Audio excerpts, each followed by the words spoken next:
शान्ताय दक्षिणामूर्तये दक्षिणामूर्तये नमः।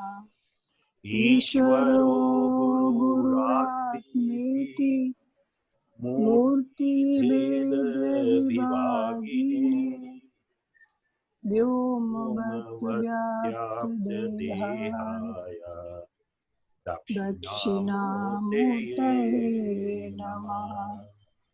ॐ ॐ त्र्यम्बकं त्र्यम्बकं यजामहे यजामहे सुगन्धिं सुगन्धिवर्धनम् पुष्टिवर्धनम् उर्वारुकमिव उर्वारुकमिव बन्धनान् बन्धनान् मृत्युर्मोक्षे अमामृता। मृत्युर्मोक्षीयमामृतात्। ओम ॐ श्री श्री गुरुभ्यो नमः। हरि हरि ओम। ओम। जय गुरुदेव। जय गुरुदेव। So we are starting today Ashtavakra Gita. तो अष्टावक्र गीता की गुरुजी ने ये नॉलेज दिया है। 2 बारी अभी तक बोले हैं अष्टावक्र गीता पे गुरुदेव श्री श्री रविशंकर ने। एक 1991 में इंग्लिश में बोला है और एक 2011 में हिंदी में बोला है। हिंदी में बहुत कम बोला है और हिंदी में जब बोला था तो गुरुजी ने बोला अष्टावक्र गीता ऐसी गीता है जो कहीं से भी शुरू कर सकते हैं और उसका कोई अंत नहीं होता। तो दोनों ही कंप्लीट हैं। तो लेकिन इंग्लिश वाली कम से कम वॉल्यूम वाइज देखा जाए और मटेरियल वाइज देखा जाए तो 2.5 गुना ज्यादा है। ये अष्टावक्र गीता हिस्टोरिकली ये समझे उस जमाने के हैं जब रामचंद्र जी के जमाने के, about 8,000 years back, 7 to 8,000 years back Ashtavakra जो मुनि हुए हैं। और मानते हैं कि इनके पिता जो थे कशोद नाम था उनका, कशोदा शायद, हाँ, वो बड़े ज्ञानी थे और उनको ज्ञान में अपना अभिमान था और उनको नशा था कि लोगों को ज्ञान की चर्चा में हराना। तो वो उसी में रहते थे और एक बारी वो ज्ञान की चर्चा में जा रहे थे तो रात भर उसके लिए अध्ययन कर रहे थे और कुछ शेयर भी करते थे अपनी पत्नी के साथ में।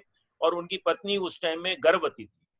तो जब वो शेयर करते थे तो कुछ ना कुछ कई बार उल्टा सीधा बोल देते थे, छोटा मोटा इधर उधर। तो अष्टावक्र गर्भ में ही उनको अपनी माँ को गर्भ में लात मारते थे और फिर उससे पीड़ा होती थी। और वो इस तरह से एक बारी 2-4 बारी जब लात मारी तो उनके पिताजी को काफी गुस्सा आया और उन्होंने कहा भी तूने जन्म भी नहीं लिया और मेरे जैसे ज्ञानी को, जो सब लोगों को हरा चुका है ज्ञान में, उसको तुम रोक रहे हो, मार्गदर्शन दे रहे हो। तो उनको ज्ञान आया और उसको अपने पुत्र को ही उन्होंने श्राप दे दिया कि तू टेढ़ा है, तू टेढ़ा पैदा होगा, 8 बॉडी पार्ट से टेढ़ा पैदा होगा। ये देखो, जब ज्ञान में भी आदमी अहंकार में आ जाता है तो किस तरह से अपने बेटे को भी अनर्थ कर देता है। अब ज्ञान में भी जब आदमी अहंकार में आ जाता है तो वो ज्ञान की बात किसी से सुनने को भी तैयार नहीं रहता। तो यहाँ पे गुरुजी बोल रहे हैं कि 2 चीजें इंपॉर्टेंट है। ज्ञान कहीं से भी आ सकता है, उसमें जाति, रूप, रंग, भेद, कुड़बा, बच्चा, बूढ़ा, कोई विभाग नहीं है। बच्चा भी ज्ञान दे सकता है, बूढ़ा भी ज्ञान दे सकता है। तो उसमें कुछ चीज ये मायने नहीं रखती कि किससे ज्ञान मिल रहा है। One should be ready to receive this knowledge or any knowledge from anybody. कई बार होता है हमारे घरों में ही बच्चे कितनी अच्छी अच्छी बात बोल देते हैं और उसको हम अगर अनुभव में लाएं तो कई चीजें हमारी खेल खेल में सॉल्व हो जाए। तो ये यहाँ पे पहला तो अष्टावक्र गीता में सबसे बड़ा ज्ञान यही मिलता है कि once you are ready for ज्ञान, वो कहीं से भी आ सकता है। और रेडी फॉर ज्ञान में दूसरा इसमें यहाँ पे बताया कि राजा जनक थे, इतने वैभवशाली, और वो कहते हैं वो काफी ज्ञानी थे, अपने आप बहुत बढ़िया ज्ञानी थे और वो तृप्त थे, उनके पास वैभव भी बहुत था। तो यहाँ पे दूसरा बताया है कि जो जनरली स्पीकिंग कि जिसको अभी भूख ही नहीं मिटी, भूख मतलब कि रोटी की भूख नहीं मिटी, वो ज्ञान की तरफ जाता ही नहीं। जिसके पास में रोटी की भूख मिट गई तो ही वो आगे मार्ग में चलता है।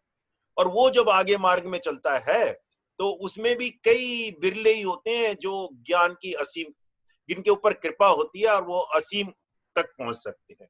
उसमें कहते हैं अध्यात्म जो है ना वो अज्ञात का मार्ग है। अज्ञात का मार्ग का मतलब समझो एक गहरी काली बिल्कुल अंधकार भरी सुरंग है।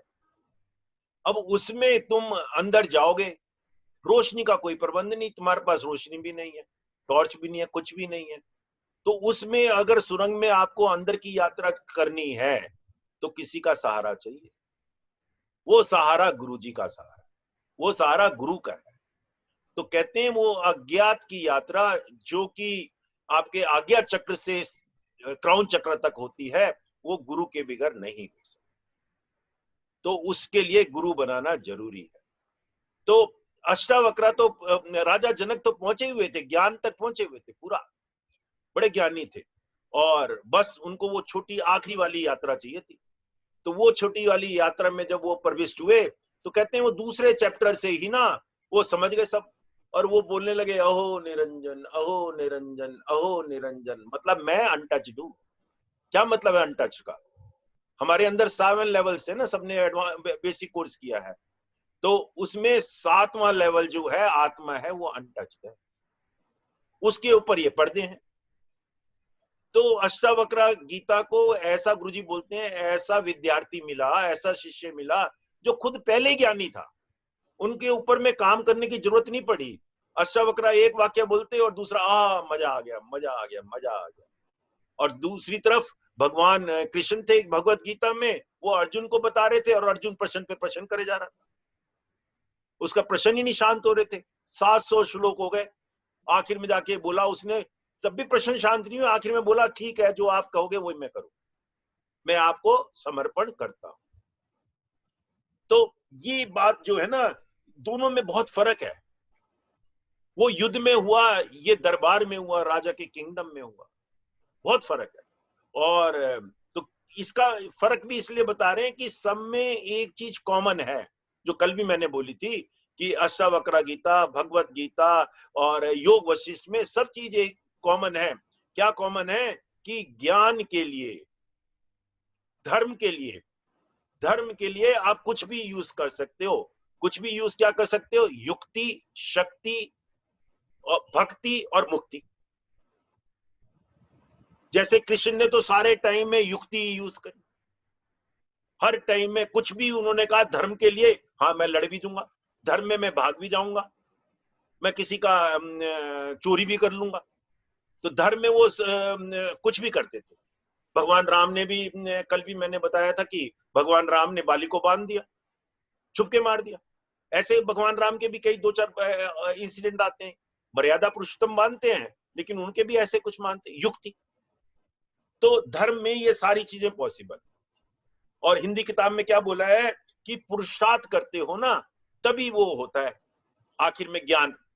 और पुरुषार्थ मतलब कि ये है कि कोई भागेगा तो उसको रेस्ट करने की जरूरत पड़ेगी, और जब रेस्ट करेगा तो उसको मिलेगा कि रेस्ट का क्या फल होता है, आराम। कोई आराम ही करता रहे सारे 24 घंटे तो उसको पता ही नहीं है, उसको आराम में तो आलस्य है, आराम का उसको महत्व नहीं पता। तो इसी तरह से यहाँ पे बताया गया है कि गुरुजी बोलते हैं कि पुरुषार्थ जरूर, जब पुरुषार्थ करते हो तभी ज्ञान के मार्ग पे आ सकते हो। और पुरुषार्थ में 4 चीजें बताई हैं हमारे यहाँ, धर्म, अर्थ, काम और मोक्ष। तो पहली 3 चीजें जो है ना, धर्म, अर्थ और काम, ये ना, ये भी बंधन का ही कारण है। हम लोग धर्म में फंस जाते हैं, क्रियाकलाप में फंस जाते हैं, कर्म कांड में फंस जाते हैं, और वो ही हमारी जिंदगी हो जाती है। नहीं नहीं, मेरे को सवेरे उठ के यार वो करना है, मेरे को ये करना है, वो करना है, फंस गए। चाहे रिलीजियस चीजें कर रहे हो, चाहे सात्विक चीजें कर रहे हो, लेकिन फंस गए ना, दिमाग में तो फंस गए। और किसी ने नहीं करा तो दिमाग में ऐसे विचार आ गए, यार मैंने ये नहीं करा, मैंने वो नहीं करा। तो वो भी धर्म भी बंधन का कारण हो जाता है, कर्म भी बंधन का कारण हो जाता है, और अर्थ तो है ही, प्रॉपर्टी तो सबसे ज्यादा बंधन का काम है। गुरुजी ने वो एग्जांपल दी, कल मैंने बताई थी। एक व्यापारी था, उसने मुंशी से पूछा कि भाई मेरे पास कितना धन है? कहता बहुत धन है आपके पास, 4 आपकी पीढ़ियां तक धन है आपके पास। फिर वो कहता है 5वीं पीढ़ी का क्या होगा? 5वीं पीढ़ी का क्या होगा? तो जो इस तरह से धन में फंस जाते हैं, अर्थ में फंस जाते हैं लोग। अरे करोड़ों रुपया है, समझ नहीं आता उसको कैसे खर्च करेंगे, फिर भी उसको अरबों रुपए बनाने की कोशिश करते रहते, धर्म में फंस जाते। तो ये तीनों चीजें, अर्थ, धर्म और काम, ये क्या है? बंधन है। बंधन का मतलब क्या है? मोक्ष के द्वार में ये रुकावटें हैं। और जब हमारे अंदर ज्ञान की पिपासा होती है, तब अगर हमारे ख्याल में आ जाए कि ये बंधन है, तब उस बंधन से मुक्ति का मार्ग हम सोचते हैं, तब गुरु के पास जाते, वो मुक्ति का मार्ग गुरु के पास जाते हैं। तो ऐसे ही जब अष्टावक्रा थे, तो राजा जनक थे और अष्टावक्रा थे, उस टाइम में राजा जनक को वो सपना आया, अपने किंगडम में बैठे, राज दरबार में बैठे, और जैसे राज दरबार में लोग बताते हैं उनके मंत्रीगण, आज ये हो गया, वो हो गया, इसके अगेंस्ट ये हो गया, उसके अगेंस्ट ये हो गया, हमने उस किंगडम को इतने पैसे दे दिए, ऐसे रूटीन चर्चा हो रही थी। चर्चा होते होते शाम हो गई, और वहां पे राजा जनक को वो बैठे बैठे उनको नींद आ गई, सिंहासन पे बैठे बैठे नींद आ गई। सिंहासन पे बैठे बैठे नींद आ गई तो उनको सपना आ गया। सपना क्या आया कि उनके देश में अकाल पड़ गया, भीषण अकाल, और भीषण अकाल में वो भूखे प्यासे इधर से उधर भाग रहे, और आखिर में उनको एक रोटी मिलती है। एक रोटी मिलती है तो नींद में ही उनको धर्म आ जाता है ख्याल। उस जमाने का धर्म था कि अगर खाना खाओ तो उस टाइम में कोई भी सामने बैठा हो तो उसको जरा ऑफर तो करो। तो उनके सामने बैठे भी होते जब रोटी मिली, तो उन्होंने क्या करा कि भाई अभी एक रोटी में क्या क्या खाएंगे, उन्होंने उसको छुपा लिया अपने, छुपा के वो चले गए फॉरेस्ट में, ऐसी जगह जहां कोई ना हो। वहां पे उन्होंने रोटी निकाली, उसी टाइम में वो चील आई और उसकी रोटी ले गई। उसकी रोटी लगी, उन्होंने कहा, और जब जैसे उन्होंने कहा आहा, उनकी आंखें खुल गईं, और उनकी आंखें खुल गईं, तब उनको ज्ञान हुआ क्या सच है क्या खराब है, क्या ट्रुथ है। वो सपना ट्रुथ था। सपने में मेरे को पीड़ा हुई, सपने में मेरे को भूख लगी, और वो भूख मैं अभी भी जगने के बाद में भी महसूस कर सकता हूं। या जो मैं देख रहा हूं दरबार में, भरे दरबार में इतने लोग ज्ञानी बैठे हैं, इतने लोग धनवान बैठे हुए हैं, किसी को कोई कमी नहीं है, ये ट्रुथ है। ट्रुथ क्या है? ट्रुथ क्या है? ज्ञान क्या है? बंधन क्या है? मुक्ति क्या है? उनके अंदर ये जिज्ञासा जगी, और उन्होंने दरबार में ज्ञानियों की उन्होंने मुनायदी करा दी। ज्ञानी आ जाओ, जो भी ज्ञानी है। वो तो पहले तो ऐसा होता ही रहता था, ज्ञान की चर्चा, और सारे ज्ञानी आ गए, उसके देश विदेश से ज्ञानी ज्ञानी आ गए।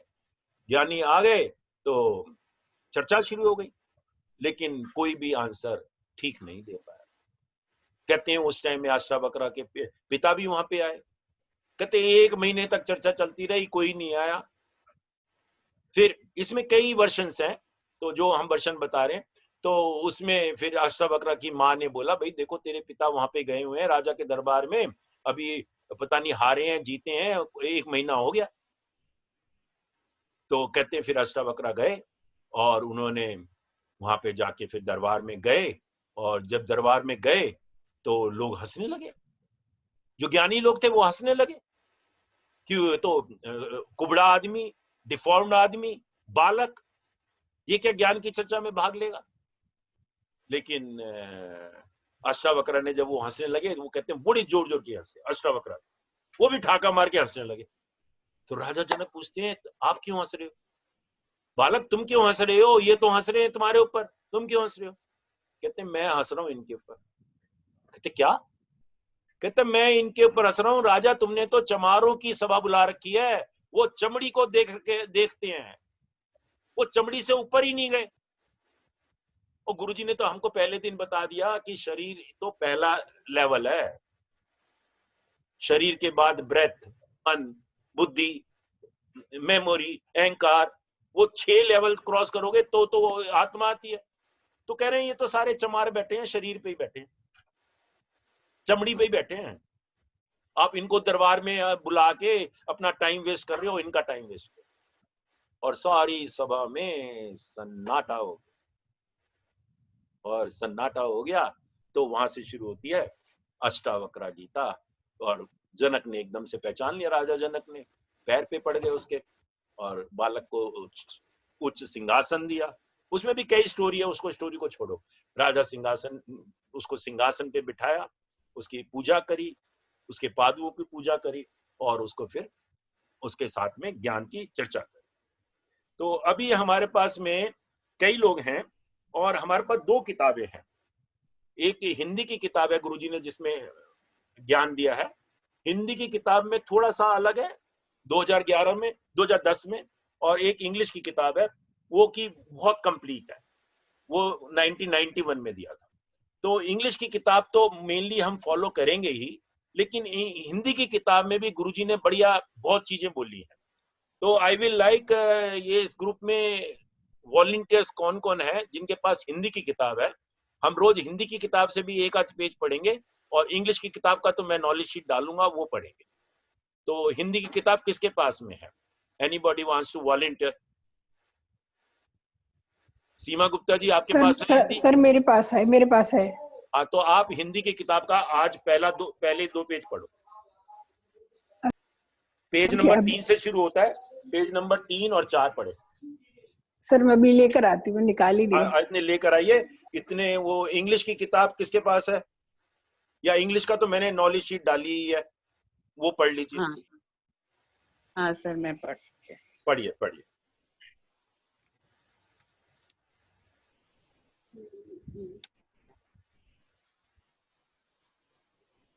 हूँ। Ashtavakra Gita,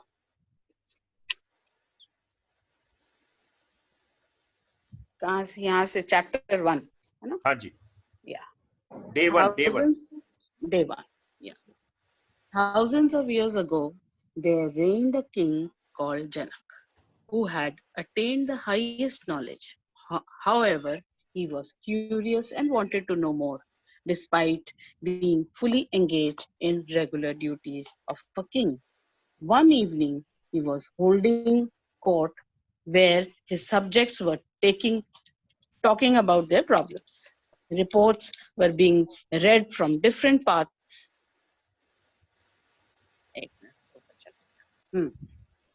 Reports were read.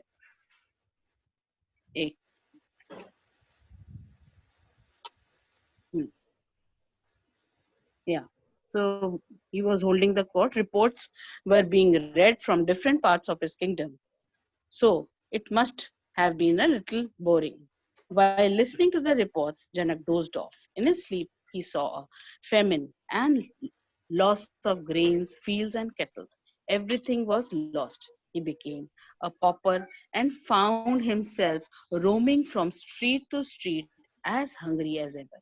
He wanted a piece of bread to eat. He asked everybody, but nobody had it finally. Finally, somebody gave him a piece of dry bread. There was a law or rule, dharma, for householders in those days. If someone else was present, they could not have food by themselves.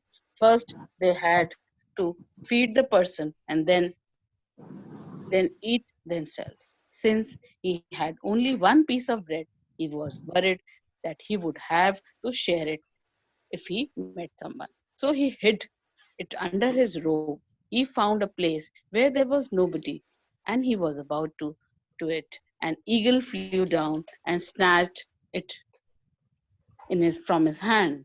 At that moment, he could not tolerate and shouted, "Ha!" When he shouted, he woke up and realized that he was in the court, which was full of people. He could still feel the hunger. Maybe it was dinner time. But थोड़ा then, जोर से, थोड़ा जोर से। Hello, आवाज आ रही है? हाँ आ रही है, अभी आज ज्यादा अच्छी आई है, पहले थोड़ी कम हो हाँ, मैंने वो लगा लिया इसलिए ईयरफोन. गई। ठीक है। But he got confused. Which was real? He wondered. If he was dreaming, was the dream real or was the court real? He became concerned about this. What is reality? He was one who could never let go of questions very easily. So he assembled all the scholars of the kingdom and asked them for a solution to this problem.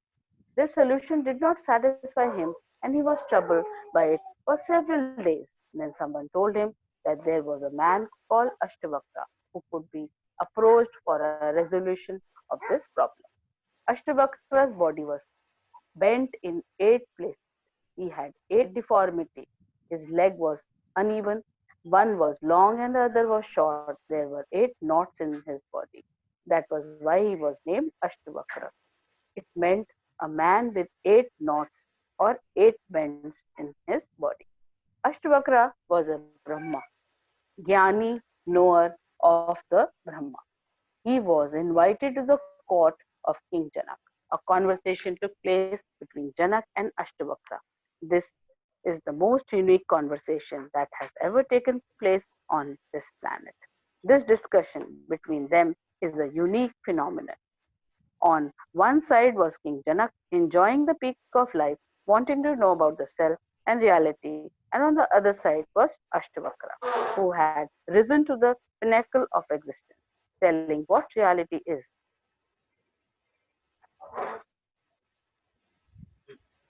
हाँ हाँ, this is called Ashtavakra Gita. नहीं नहीं, ऊपर भाग जाता है. हाँ, वो नीचे कोई एंटर कर रहा है, ज्वाइन कर रहा है ग्रुप को, अच्छा इसलिए भाग जाता है. अच्छा अच्छा अच्छा हाँ. अच्छा. हाँ, so he This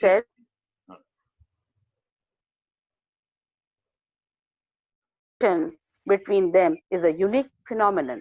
One King Janak enjoying the peak of life. अच्छा ये हो गया था. This is called Ashtavakra. अच्छा ठीक है, फिर से पढ़ते हैं. So this discussion between them is a unique phenomenon. On one side was King Janak, enjoying the peak of life, wanting to know about the self and reality. And on the other side was Ashtavakra, who had risen to the pinnacle of existence, telling what reality is. This is called Ashtavakra Gita. Gita means a song, and Ashtavakra Gita is the song of Ashtavakra. Krishna gave the Gita to Arjun in the battlefield. Amidst all the chaos, King Janak was given the knowledge in his royal residence in a very peaceful environment. Ashtavakra was brought to the palace with all honor. Many people were skeptical about him and his appearance. They wondered how he was going to reveal the highest knowledge to the king, but Janak was a perceptive person. He could recognize the glow in Ashtavakra, the light. It is very difficult for people to recognize truth and reality. They recognized pomp and splendor because they can just see the outer shine. They are unable to see the light or life which is beyond, which is beneath, which is deep inside. So the Ashtavakra Gita is not for someone who has not yet started on the spiritual path. It's for those who have already started on the path, and it opens up many avenues for them. हाँ जी, सीमा गुप्ता जी, आप करें हिंदी वाला. अच्छा. हाँ जी sir. जय गुरुदेव. वैराग्य कैसे प्राप्त हो. यह अनूठी कहानी महामुनि अष्टावक्र की है, जो जन्म के पूर्व से ही ज्ञान के दाता थे. प्राचीन काल में कहोदा नाम के एक विद्वान थे. वे रात भर पढ़ते एवं अध्ययन करते रहते थे. जहाँ भी विद्वानों की सभा होती थी, वे भी वाद विवाद में सम्मिलित होते और उससे उनकी विजय भी होती थी. धीरे धीरे जीतना उनका शौक बन गया था. जैसा कि युद्ध में होता है, जीत का नशा हो जाता है. उसी काल में राजा जनक भी हुए थे, जिनका दरबार सदा विद्वानों से भरा रहता था. एक बार उसी दरबार से वाद विवाद में सम्मिलित होने के लिए कहोदा को निमंत्रण मिला, जिसमें उन्हें वादिन नामक विद्वान को पराजित करना था. रात भर वे अध्ययन करते रहे. उनकी गर्भवती पत्नी उनके साथ ही थी. गर्भस्थ शिशु त्रुटि करने पर गर्भ में से बोलकर उन्हें ठीक करने की चेष्टा करता था. कहोदा को बहुत क्रोध आया. बोले, ये तो अभी पैदा भी नहीं हुआ और मुझ जैसे ज्ञानी व अनुभवी व्यक्ति को ठीक करना चाहता है. मेरी संतान मुझसे अधिक विद्वान कैसे हो सकती है. पिता के मन में अजन्मे पुत्र के लिए ऐसे भाव उत्पन्न हुए. जब वह शिशु जन्मा तो उसके शरीर में 8 गांठें थी. शरीर के 8 अंग टेढ़े होने से उसकी चाल में टेढ़ापन था, इसलिए उसका नाम अष्टावक्र पड़ा. इस कहानी में एक बात ध्यान देने योग्य है. ज्ञान कहीं से भी प्राप्त हो उसकी उपेक्षा नहीं करनी चाहिए। ज्ञान की बात छोटे बड़े शिक्षित अशिक्षित किसी से भी प्राप्त हो उसे ग्रहण कर लेना चाहिए। परंतु कहुदा ने गर्भस्थ शिशु की बात पर ध्यान नहीं दिया और वो उस दिन वाद विवाद में पराजित हो गए। जो अपने परिजनों की बात नहीं सुनते उन्हें मुंह की खानी पड़ती है। अतः परिवारजन जैसे पत्नी भाई बहन अथवा संतान कुछ कहे एवं हमारे दोषों को बताए तो उन्हें सुन लेना चाहिए, अकड़ कर नहीं चलना चाहिए। अहंकार ही विनाश की ओर ले जाता है।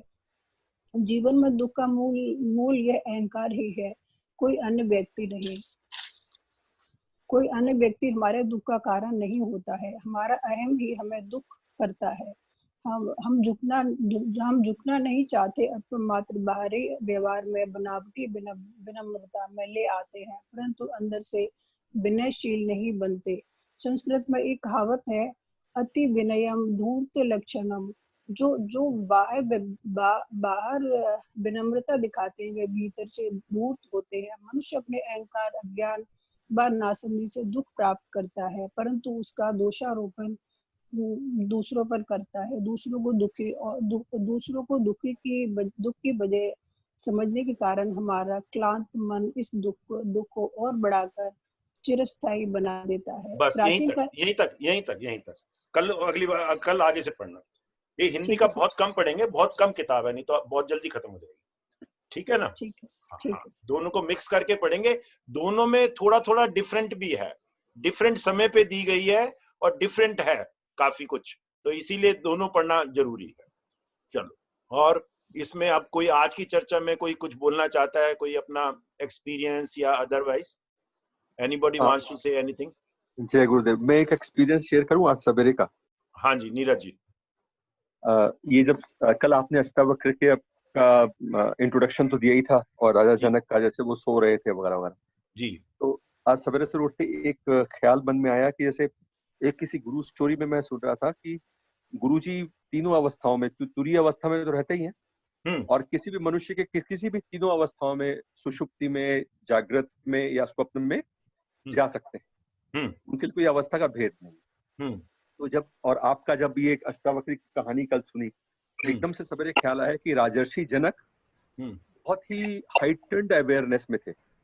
तभी वो जब दिन में जब उन्होंने स्वप्न देखा कि मैं ऐसे भटक रहा हूँ और अकाल पड़ गया है वगैरह वगैरह, एकदम से उनके मन में हम लोग तो कितने स्वप्न देखते हैं पता नहीं, कुछ तो याद भी, ज्यादातर तो याद भी नहीं रहते जी, और हम उसको सपना देख के उड़ा देते हैं जी।